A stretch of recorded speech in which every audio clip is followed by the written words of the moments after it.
Special intensive revision হবে। যারা নাগরিকত্ব দেবে বলে চিৎকার করে তারা নাগরিকত্ব কেড়ে নেওয়ার ব্যবস্থা করে।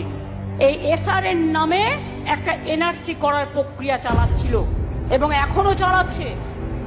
শুনুন, ডাবল ইঞ্জিন রাজ্য নিয়ে তোমার চিন্তা নেই, ওখানে নিজেদের ইলেকশন কমিশন নিজেদের মতো করবে, কিন্তু অপোজিশন স্টেটগুলো হচ্ছে ওদের টার্গেট, তার মধ্যে বাংলা অন্যতম টার্গেট। দেশের জাতীয় নির্বাচন কমিশন এসআইআর ঘোষণা করেছে বাংলায়।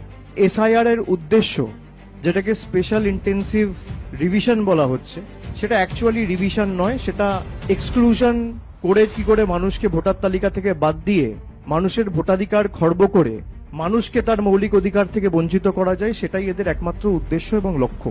আমরা এমন একটা জায়গায় দাঁড়িয়ে আছি, আগে ভোটাররা ভোট দিয়ে সরকার নির্বাচিত করত, এখন দেশের সরকার তার পছন্দের মতো ভোটার বেছে নিচ্ছে কে ভোটার লিস্টে থাকবে আর কার নাম বাদ যাবে।